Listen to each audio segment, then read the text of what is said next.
మరికొన్ని టాపిక్స్ని కనుక చూసుకుంటే కరెంట్ అఫైర్స్ అనేది అత్యంత ప్రాధాన్యత ఉన్నటువంటి సబ్జెక్టుగా మనం చూస్తున్నాం.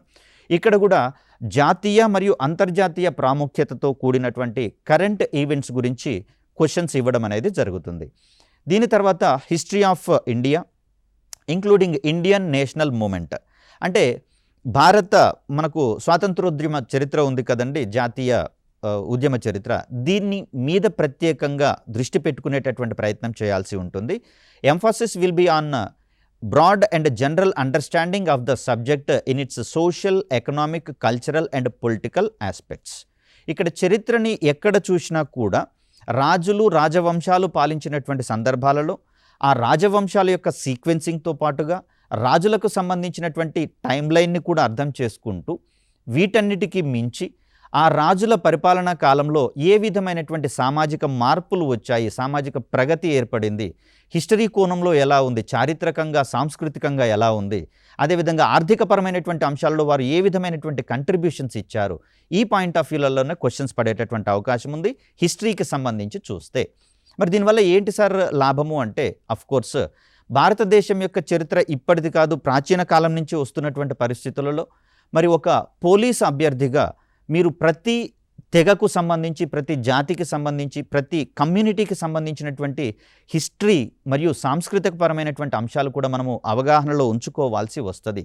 వారికి ఏదైనా సమస్య వచ్చినటువంటి పరిస్థితులలో వారి యొక్క నేపథ్యాన్ని అర్థం చేసుకొని నేపథ్యానికి అనుగుణమైనటువంటి సొల్యూషన్స్ కనుక మనం ఇచ్చినట్లయితే ఒక బెస్ట్ ఆఫీసర్గా మనకు రెప్యుటేషన్ కూడా వచ్చేటటువంటి అవకాశం ఉంది. మరికొన్ని ఇదే రకమైనటువంటి అంశాలను కనుక మనం గమనిస్తే, రైట్, ప్రిన్సిపల్స్ ఆఫ్ జాగ్రఫీ. ఇక్కడ మనకు ఇండియన్ జాగ్రఫీకి సంబంధించినటువంటి అంశాల మీద ప్రధానంగా దృష్టి సారించడం అనేది జరుగుతుంది. ప్రిలిమ్స్ పాయింట్ ఆఫ్ వ్యూలో మనం మాట్లాడుకుంటున్నాం.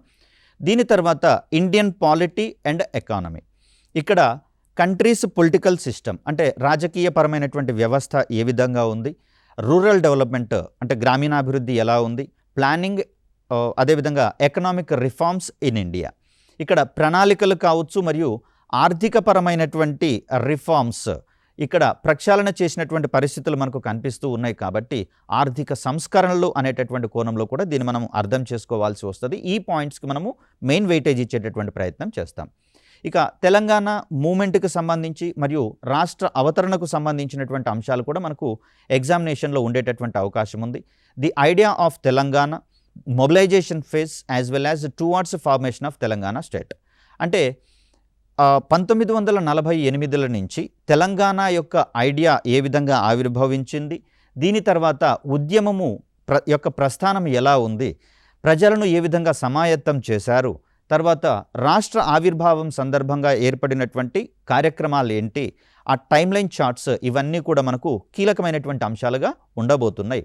వీటన్నిటికీ ఇదమిద్దంగా కొంత వెయిటేజ్ అనేది ఇవ్వడం జరుగుతుంది. ఆ వెయిటేజ్ ప్రకారం మనము మన యొక్క ప్రిపరేషన్ని ముందుకు తీసుకెళ్లాల్సినటువంటి పరిస్థితి.